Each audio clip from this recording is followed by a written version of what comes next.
Hi friends, good morning. இது உங்கள் tape IS academy. நாம் இன்னைக்கு ஆகஸ்ட் 23ஆம் தேதிக்கான நடப்பு நிகழ்வுகள் பார்க்க இருக்கிறோம். வழக்கம் போல் இன்றைய நடப்பு நிகழ்வு கவனமாக பாருங்கள், நோட்ஸ் எடுத்துக்கிடுங்க. ஈவினிங்கில் நடைபெறக்கூடிய டெய்லி கரண்ட் டெஸ்ட்டில் மறக்காமல் கலந்துக்கிடுங்க. தேர்வானது டெலகிராம் ஆப்பில் நம்மளுடைய டேப் ஐஏஎஸ் அகாடமி அப்படிங்கிற சேனல் நடைபெறும். இது வரைக்கும் யார் நம்மளுடைய சேனலில் ஜாயின் பண்ணாமல் இருந்தீங்கன்னு சொன்னால் உங்களுடைய மொபைல் ஃபோனில் டெலகிராம் ஆப் இன்ஸ்டால் பண்ணி மறக்காமல் சர்ச் பாக்ஸில் டேப் ஐஏஎஸ் அகாடமி சர்ச் பண்ணிங்கன்னு சொன்னால் நம்முடைய குரூப்பில் ஈஸியாக ஜாயின் பண்ணிக்கலாம். கரண்ட் அஃபேர்ஸ் தேர்வு மட்டும் இல்லாமல் நம்ம அகாடமி சார்பில் நடத்தப்படக்கூடிய இதர தேர்வுகளையும் இதர தகவல்களையும் நீங்கள் அறிந்து கொள்ளலாம். நம்மளுடைய டேப் ஐஏஎஸ் அகாடமி சார்பில் டிஎன்பிஎஸ்சி ஏஇ தேர்வுக்காக இலவச மார்க் இன்டர்வியூ, அதாவது நாளை மற்றும் நாளை மறுநாள் சனி மற்றும் ஞாயிறு ஆகிய 2 தினங்கள் பார்த்தீங்க அப்படின்னு சொன்னால் தென்காசி, கடலூர், மதுரை மற்றும் ஈரோடு ஆகிய 4 இடங்களில் பார்த்தீங்கன்னு சொன்னால் மார்க் இன்டர்வியூ நடைபெற இருக்குது. ஏஇ மார்க் இன்டர்வியூக்கு தயாராகக்கூடிய யாராவது இருந்தீங்க அப்படின்னு சொன்னால் மறக்காமல் என்ன பண்ணிங்க அப்படின்னு சொன்னால் இந்த வாய்ப்பை பயன்படுத்தி நீங்கள் இந்த மார்க் இன்டர்வியூவில் பங்கெடுத்துக்கிடுங்க. யாராவது மார்க் இன்டர்வியூவில் பங்கெடுக்கணும் விருப்பப்பட்டீங்க அப்படின்னு சொன்னால் உங்கள் நியரஸ்ட்டில் இருக்கக்கூடிய தென்காசியோ, மதுரையோ, ஈரோடோ, கடலூரோ இந்த 4 பிரான்ச்சுக்கு கிளைக்கு நீங்கள் ஃபோன் பண்ணி உங்களுடைய நேமை மறக்காமல் ரெஜிஸ்டர் பண்ணிக்கிடுங்க. ரைட், நாம் இன்றைய நடப்பு நிகழ்வுகளில் முதல்ல பார்க்கக்கூடிய புத்துணர்ச்சி வாக்கியம் பார்த்தீங்க அப்படின்னு சொன்னால், வெற்றி வாகை சூட நமக்கு தேவை துணை அல்ல துணிச்சல். சரிங்களா, நாம் ஒரு செயலில் வெற்றி பெறணும் அப்படின்னு சொன்னால் நமக்கு கூட நிறைய பேர் வேணும், பரிவாரங்கள் வேணும் அப்படிங்கிறதெல்லாம் இல்லை. நம்ம தனியாளாக இருந்தாலும் நம்மக்கிட்ட துணிச்சல் அப்படிங்கக்கூடிய ஒரு விஷயம் இருந்துச்சு அப்படின்னு சொன்னால் கண்டிப்பாக நாம் என்ன பண்ண முடியும் அப்படின்னு சொன்னால் வெற்றி வாகை சூட முடியும், வெற்றியாளராக மாற முடியும். சரிங்களா, பாருங்க, வெற்றி வாகை சூட நமக்கு தேவை துணை அல்ல துணிச்சல். சரியா, ரைட். நாம் இன்றைய நடப்பு நிகழ்வுகளில் முதல்ல பார்க்கக்கூடிய தகவல் என்ன அப்படின்னு சொன்னால், ஆகஸ்ட் 23ஆம் தேதியான இன்றைய தினம் இந்தியாவில் முதல் முறையாக தேசிய விண்வெளி நாள் அனுசரிக்கப்படுகிறது அப்படிங்கிறத நாம் இந்த இடத்துல பார்க்குறோம். சரிங்களா, காரணம் என்ன அப்படின்னு சொன்னால், கடந்த ஆண்டு இதே தினத்தில் 2023 ஆகஸ்ட் 23 பார்த்தீங்கன்னு சொன்னால் இதே தினத்தில் இந்தியா ஒரு வரலாற்று சிறப்புமிக்க சாதனை நிகழ்த்தி இருந்துச்சு. அதாவது இஸ்ரோவினுடைய சந்திரயான் 3 குழுவினர் என்ன பண்ணாங்க அப்படின்னு சொன்னால் தங்களுடைய ஆய்வுக்களான முதல் முறையாக நிலவினுடைய தென்துருவ பகுதியில் என்ன பண்ணாங்கன்னு சொன்னால் தரையிறக்கி ஒரு அற்புதமான சாதனை நிகழ்த்தினாங்க. அப்படி தரையிறக்கிய பகுதியை நம்ம சிவசக்தின்னு அழைக்கிறோம். அந்த நிகழ்வை பறைசாற்றுவதற்காக, பெருமைப்படுத்துவதற்காக, இந்த உலகத்தில் வேற எந்த ஒரு நாடும் செய்யாத ஒரு அற்புதமான சாதனை இந்தியா செய்ததை சிறப்பு செய்வதற்காகவும் நினைவு கூறுவதற்காகவும் அந்த தினம் இந்தியாவில் பார்த்தீங்க அப்படின்னு சொன்னால் தேசிய விண்வெளி தினமாக அனுசரிக்கப்படும் அப்படிங்கிறத கடந்த ஆண்டு பிரதமர் அறிவிப்பு செஞ்சிருந்தார். அந்த அடிப்படையில் இந்தியாவினுடைய முதலாவது தேசிய விண்வெளி தினமானது இன்றைய தினம் அனுசரிக்கப்படுகிறது அப்படிங்கிறத நாம் இந்த இடத்துல பார்க்குறோம். சற்றேறக்குறைய சந்திரயான் 3 ஆய்வுக்கலன் நிலவினுடைய தென்துருவ பகுதியில் தரையிறங்கி ஓராண்டை நிறைவு செய்கிறது அப்படிங்கிறது குறிப்பிடும்படியான விஷயம். இந்த ஆண்டு தினத்திற்கான தீம் கருப்பொருள் என்ன அப்படின்னு சொன்னால், touching lives while touching the moon India space aha அப்படிங்கிறது இந்த ஆண்டிற்கான கருப்பொருளாக அமைந்திருக்கிறது. குறிப்பாக பார்த்தீங்க அப்படின்னு சொன்னால் இளம் தலைமுறையர் மத்தியில் விண்வெளித்துறை சார்ந்த ஒரு ஆர்வத்தை ஏற்படுத்தும் அப்படிங்கிறதற்காகத்தான் நாம் இந்த தினத்தை இந்தியாவில் இன்றைய தினம் அனுசரிக்கிறோம் அப்படிங்கிறதும் குறிப்பிடும்படியான விஷயம். அதாவது சந்திரயான் 3 அப்படிங்கும்போது பார்த்தீங்க அப்படின்னு சொன்னால் இந்த தேசிய விண்வெளி தினத்தை முன்னிட்டு இந்திய அரசாங்கம் சார்பில் முதல் முறையாக பார்த்தீங்கன்னு சொன்னால் தேசிய அறிவியல் விருதுகள் வழங்கக்கூடிய நிகழ்வு நேற்றைய தினம் குடியரசுத் தலைவர் மாளிகையில் நடைபெற்று நம்ம ஏற்கனவே இந்த விருதாளர்களை பற்றியெல்லாம் நம்ம முந்தைய வகுப்புகளில் பார்த்துருப்போம். இந்தியாவில் முதன்முறையாக விஞ்ஞான் ரத்னா விருது பார்த்தீங்க அப்படின்னு சொன்னால் தமிழகத்தை பூர்வீகமாக கொண்ட கோவிந்தராஜன் பத்மநாபன் அவர்களுக்கு நேற்றைய தினம் வழங்கப்பட்டுச்சு அப்படிங்கிறத பார்க்குறோம். அதே போல் பார்த்தீங்க அப்படின்னு சொன்னால் விஞ்ஞான் குழு விருதானது சந்திரயான் 3 குழுவினருக்கு வழங்கப்பட்டிருக்குது. அதனுடைய திட்ட இயக்குநராக இருந்த வீரமுத்துவேல், தமிழ்நாட்டினுடைய விழுப்புரத்தை சார்ந்தவர், அவர் என்ன பண்ணார் அப்படின்னு சொன்னால் நேற்றைய தினம் தன்னுடைய குழு சார்பில் குடியரசுத் தலைவர்கிட்ட அந்த விருதை பெற்றுக்கொண்டார் அப்படிங்கிறது குறிப்பிடும்படியான விஷயம். இன்றைய தினம் அந்த புகைப்படங்களை நீங்கள் பத்திரிகைகளில் பார்த்துருப்பீங்கன்னு நான் நினைக்கிறேன். சரியா, ரைட். அப்போ நாம தகவல் என்ன அப்படின்னு சொன்னால், இந்திய அரசாங்கம் சார்பில் நிலவினுடைய தென்துருவ பகுதியில் வெற்றிகரமாக சந்திரயான் 3 தரையிறங்கினதை நினைவுறுவதற்காகவும் இளம் தலைமுறை மத்தியில் விண்வெளித்துறை குறித்த ஆர்வத்தை ஏற்படுத்தணும் அப்படிங்கிறதற்காகவும் இந்த ஆண்டிலிருந்து ஆகஸ்ட் 23ஆம் தேதி இந்தியாவில் நேஷனல் ஸ்பேஸ் டேயாக தேசிய விண்வெளி தினமாக அனுசரிக்கப்படுகிறது.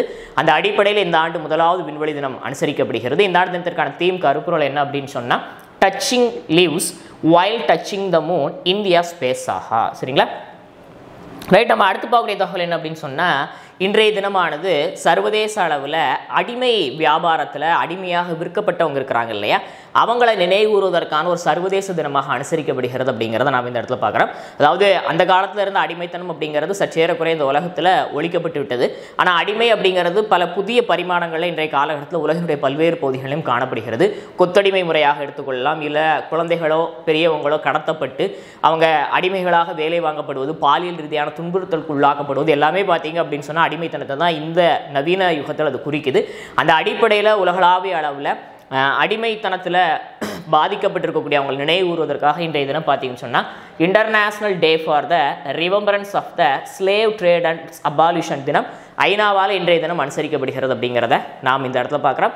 அதே போல் பார்த்தீங்க அப்படின்னு சொன்னால் European day of remembrance for the victims of Stalinism and Nazism. சரிங்களா, அதாவது ஐரோப்பிய நாடுகளில் ஸ்டாலினிசத்தாலையும் நாசிசத்தாலையும் பாதிக்கப்பட்ட அதில் உயிர் நீத்தவங்களை நினைவுறுவதற்கான தினம் ஐரோப்பிய நாடுகளில் இன்றைய தினம் அனுசரிக்கப்படுகிறது அப்படிங்கிறதையும் நாம் இந்த இடத்துல பார்க்கணும். சரியா, இப்போ நாம் ரெண்டு முக்கியமான சர்வதேச தினங்களை பார்த்தோம். ஒன்று உலகளாவிய அளவில் பார்த்தீங்கன்னு சொன்னால் அடிமை வியாபாரத்தால் பாதிக்கப்பட்டு அதில் உயிர் நீத்தவங்களை நினைவுறுவதற்காக பாதிக்கப்பட்டவங்களை நினைவுறுவதற்கான தினம் இன்றைய தினம் அனுசரிக்கப்படுகிறது அப்படிங்கிறத பார்த்தா, அடுத்து ஐரோப்பிய நாடுகளில் ஸ்டாலினிசம் மற்றும் நாசிசத்தால் பாதிக்கப்பட்டவங்களை நினைவுறுவதற்கான தினமும் இன்றைய தினம் அனுசரிக்கப்படுகிறது அப்படிங்கிறத நாம் இந்த இடத்துல பார்த்தோம். சரிங்களா, அடுத்த நாம் பார்க்கக்கூடிய தகவல் என்ன சொன்னால் நூல்கள் நாட்டுடைமை. யாருடைய நூல்கள் அப்படின்னு சொன்னால் தமிழ்நாட்டினுடைய முன்னாள் முதலமைச்சரான திரு மு கருணாநிதி அவர்களுடைய நூல்களை தமிழ்நாடு அரசாங்கம் என்ன பண்ணியிருக்கிறாங்கன்னு சொன்னால் உரிமை தொகை ஏதுமின்றி அதை அரசுடைமையாக்கி இருக்கிறாங்க அப்படிங்கிற தகவலை நாம் இந்த இடத்துல பார்க்குறோம். உலகமெங்கும் இருக்கக்கூடிய தமிழ் மக்கள் படித்து பயன்பெறக்கூடிய வகையில் கலைஞர் மு கருணாநிதியினுடைய நூல்கள் என்ன செய்யப்பட்டிருக்கு அப்படின்னு சொன்னால் தமிழ்நாடு அரசாங்கத்தால் நாட்டுடைமையாக்கப்பட்டிருக்கு அப்படிங்கிறத நாம் இந்த இடத்துல பார்க்குறோம். கலைஞர் கருணாநிதி அவர்களுடைய பிறந்த நூற்றாண்டு கொண்டாட்டங்களோட ஒரு பகுதியாக தமிழ்நாடு அரசாங்கம் என்ன பண்ணியிருக்கிறாங்கன்னு சொன்னால் இதை அறிவிப்பு செஞ்சிருக்கிறாங்க. தமிழ்நாட்டினுடைய முதலமைச்சராக 5 முறை கலைஞர் மு கருணாநிதி அவர்கள் இருந்திருக்கிறார். அதே போல் 13 முறை பார்த்தீங்கன்னு சொன்னால் வெற்றிகரமாக சட்டமன்ற உறுப்பினராகவும் பணியாற்றியிருக்கிறார்.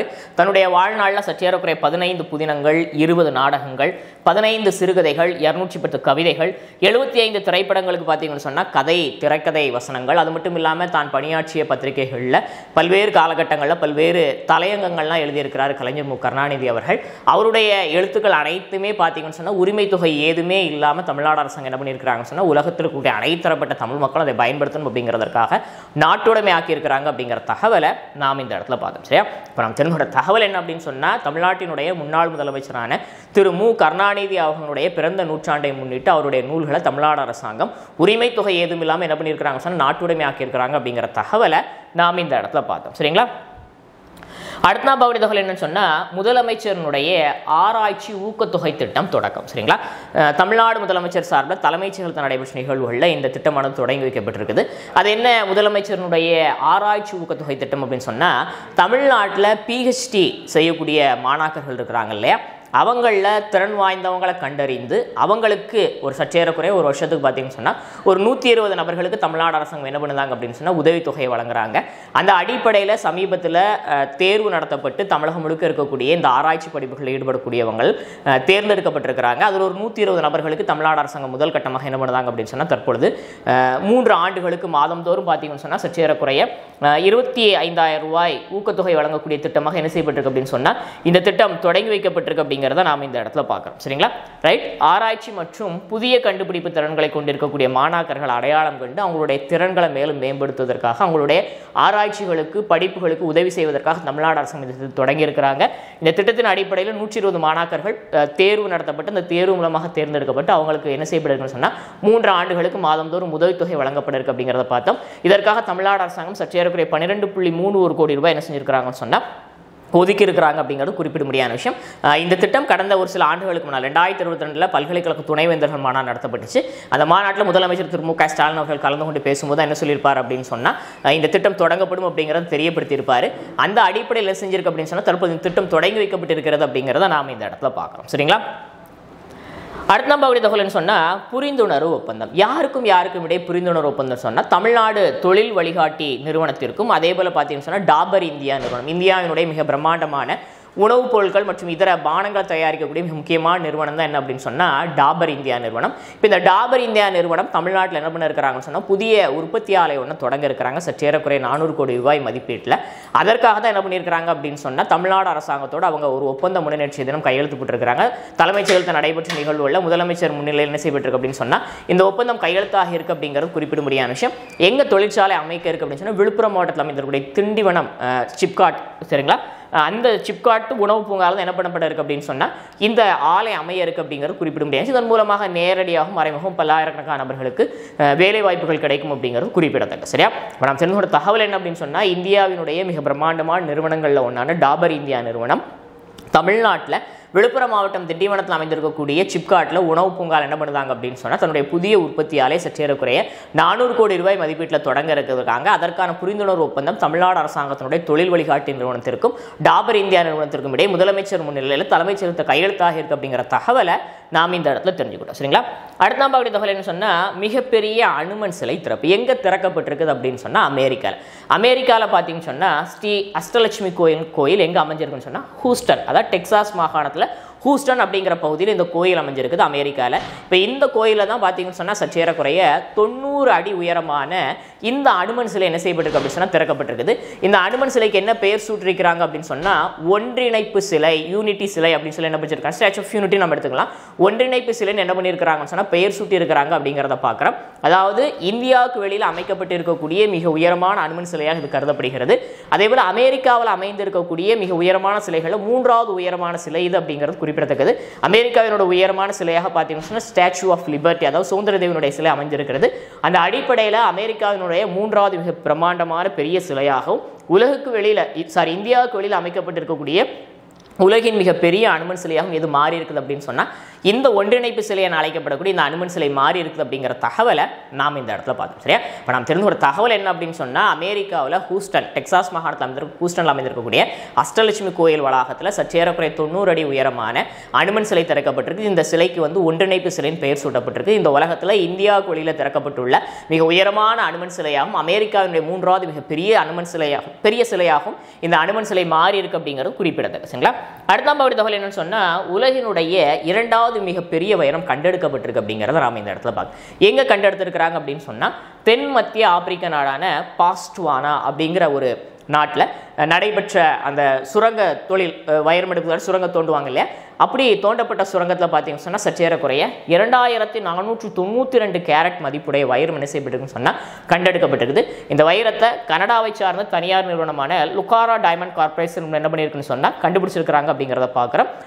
அதாவது பாஸ்டுவானா நாட்டில் கண்டுபிடிக்கப்பட்ட மிகப்பெரிய வைரம் ஒட்டுமொத்தமாக உலகளாவிய அளவில் இதுவரைக்கும் கண்டெடுக்கப்பட்ட வைரங்களில் வெட்டி எடுக்கப்பட்ட வைரங்களில் 2வது பெரிய வைரம் அப்படிங்கிற பெருமை இந்த வைரத்தை கிடைச்சி அப்படிங்கிற பார்க்குறோம். உலகினுடைய முதல் மிகப்பெரிய வைரம் என்ன அப்படின்னு சொன்னால் 1905வது வருஷத்தில் தென்னாப்பிரிக்கா நாட்டில் கண்டெடுக்கப்பட்ட 3106 கேரட் மதிப்புடைய வைரம் தான் பார்த்தீங்கன்னு சொன்னால் இதுவரைக்கும் உலகினுடைய மிக பிரம்மாண்டமான மிகப்பெரிய வைரமாக பெயர் பெற்றிருக்கிறது அப்படிங்கிறது குறிப்பிடத்தக்க. சரியா, இப்போ நாம் தெரிந்த ஒரு தகவல் என்ன அப்படின்னு சொன்னால் தென் மத்திய ஆப்பிரிக்க நாடான பாஸ்வானா நாட்டில் சற்றேறக்குறைய 2492 கேரட் மதிப்புடைய வைரம் என்ன செய்யப்பட்டிருக்குன்னு சொன்னால் கனடாவை சார்ந்த தனியார் நிறுவனத்தினால கண்டெடுக்கப்பட்டிருக்குது. இந்த வைரம் உலகினுடைய 2வது மிகப்பெரிய வைரம் அப்படிங்கிற பெயர் பெற்றிருக்கிறது அப்படிங்கிறத நாம் இந்த இடத்துல பார்த்தோம். சரிங்களா, அடுத்த பார்க்கக்கூடிய தகவல் என்னன்னு சொன்னால் சியட் நிறுவனம் சார்பில் கிரிக்கெட் வீரர்களுக்கான 2023-24 ஆண்டுக்கான விருதுகள் வழங்கப்பட்டிருக்குது.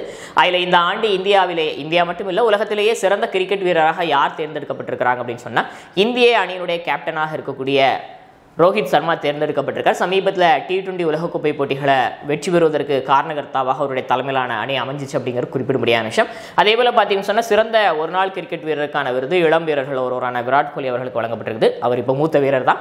அடுத்து பார்த்தீங்கன்னு சொன்னால் சிறந்த ஒருநாள் வேகப்பந்து வீச்சாளர் விருது வந்து முகமது சமி அவர்களுக்கு வழங்கப்பட்டிருக்குது. அடுத்த சிறந்த T20 வீரராக இங்கிலாந்து நாட்டை சார்ந்த ஃபில் சால்ட் தேர்ந்தெடுக்கப்பட்டிருக்கிறாரு. இந்தியாவை பொறுத்தவரைக்கும் மகளிரில் சிறந்த பேட்டராக ஸ்மிருதி மந்தனா தேர்ந்தெடுக்கப்பட்டிருக்கிறாங்க. வாழ்நாள் சாதனையாளர் லைஃப் டைம் அச்சீவ்மெண்ட் அவார்டு பார்த்தீங்கன்னு சொன்னால் ராகுல் டிராவிட் அவர்களுக்கு வழங்கப்பட்டிருக்குது. இந்தியாவினுடைய முன்னாள் தலைமை பயிற்சியாளராக இருந்தார். சமீபத்தில் அவருடைய வழிகாட்டில் தான் இந்திய அணி என்ன செஞ்சாங்க அப்படின்னு சொன்னால் T20 வேர்ல்டு கப்பை வந்து 2வது முறையாக வின் பண்ணியிருந்தாங்க அப்படிங்கிறது குறிப்பிட முடியாத விஷயம். அந்த அடிப்படையில் அவர் பெருமைப்படுத்துவதற்காக லைஃப் டைம் அச்சீவ்மெண்ட் அவார்டு வந்து ராகுல் டிராவிட்டுக்கு வழங்கப்பட்டிருக்கு அப்படிங்கிறத பார்க்குறோம். சரியா? இப்போ நம்ம தெரிந்து கொண்ட தகவல் என்ன அப்படின்னு சொன்னால் சியட் நிறுவனம் சார்பில் சர்வதேச கிரிக்கெட் வீரர்களில் சிறந்த வீரர்களுக்கான தரவரிசை பட்டியலின் அடிப்படையில் விருதுகள் வழங்கப்பட்டது 2023-24 ஆண்டில்.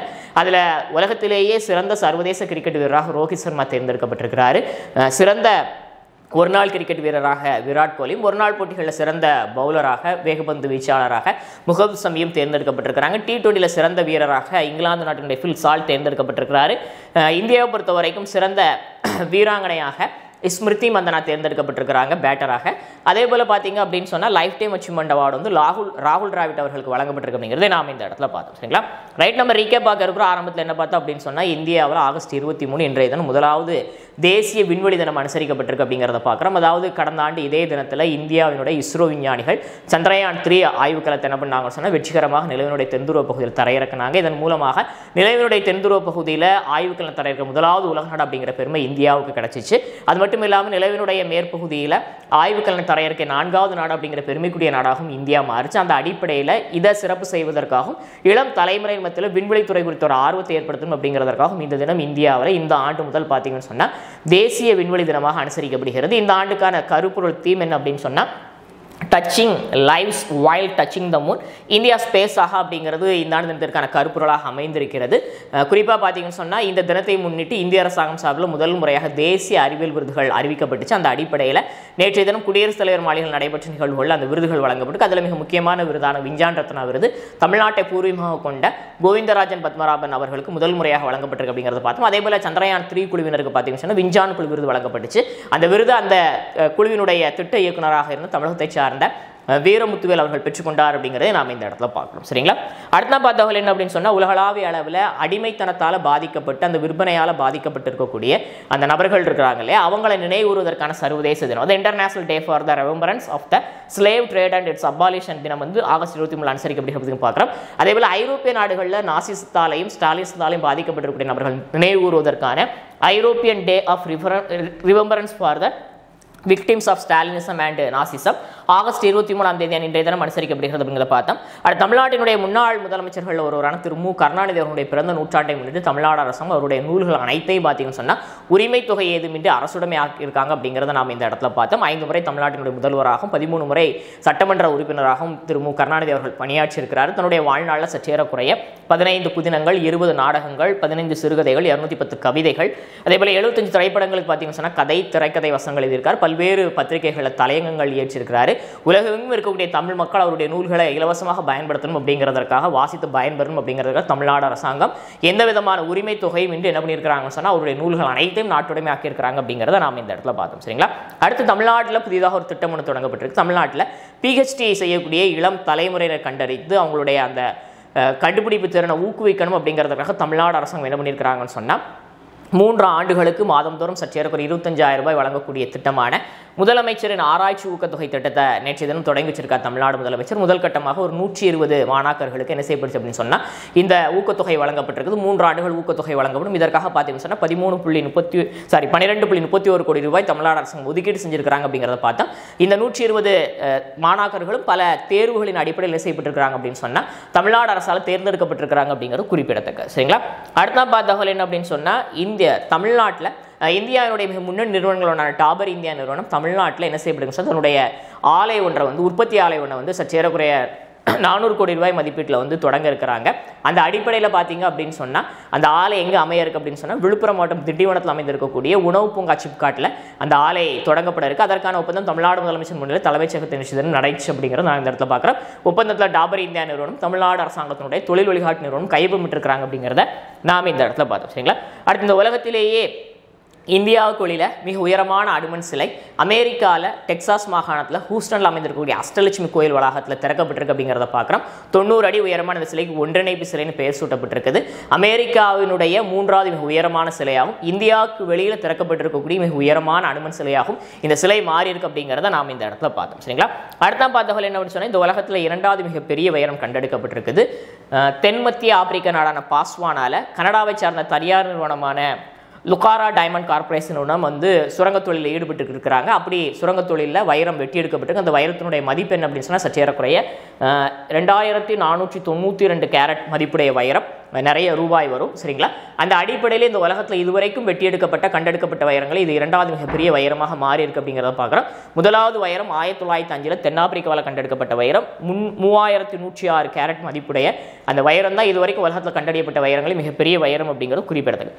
சியட் நிறுவனம் சிறந்த கிரிக்கெட் வீரர் வீராங்கனைகளுக்கான விருதுகளை வழங்கியிருக்கிறாங்க 2023-24 ஆண்டுக்கு. அந்த அடிப்படையில் சர்வதேச கிரிக்கெட் வீரராக இந்திய கேப்டன் ரோஹித் சர்மா தேர்ந்தெடுக்கப்பட்டிருக்கிறாரு. ஒரு நாள் கிரிக்கெட்டில் சிறந்த வீரராக விராட் கோலி, ஒரு நாள் கிரிக்கெட்டில் சிறந்த பவுலராக முகமது ஷமியும் தேர்ந்தெடுக்கப்பட்டு விருதுகள் வழங்கப்பட்டிருக்குது. சிறந்த T20 வீரராக இங்கிலாந்து நாட்டினுடைய ஃபில் சால்ட் தேர்ந்தெடுக்கப்பட்டிருக்கிறார். அடுத்ததாக இந்தியாவை பொறுத்த வரைக்கும் சிறந்த இந்திய வீராங்கனையாக சிறந்த பேட்டராக ஸ்மிருதி மந்தனா தேர்ந்தெடுக்கப்பட்டிருக்கிறாங்க. அதே போல் பார்த்தீங்க அப்படின்னு சொன்னால் வாழ்நாள் சாதனையாளர் விருது இந்தியாவினுடைய முன்னாள் ஹெட் கோச்சாக ஒர்க் பண்ண ராகுல் டிராவிட் அவர்களுக்கு வழங்கப்பட்டிருக்கு அப்படிங்கிறத நாம் இந்த இடத்துல பார்க்கணும். சரிங்களா? இன்றைய நடப்பு நிகழ்வுகள் உங்களுக்கு பயனளிக்கக்கூடிய வகையில் இருந்திருக்கும். அன்றைக்கி இந்த வீடியோ உங்களுக்கு பிடிச்சிருன்னு சொன்னால் லைக் பண்ணுங்கள், ஷேர் பண்ணுங்கள், சப்ஸ்கிரைப் பண்ணுங்கள். மறக்காமல் ஈவினிங்கில் நடைபெறக்கூடிய டெய்லி கன்வர்சேஷனில் கலந்துக்கிடுங்க. உங்களது வேல்யூபிள் கமெண்ட்ஸை கமெண்ட் பாக்ஸில் பதிவிடுங்க. தேங்க்யூ.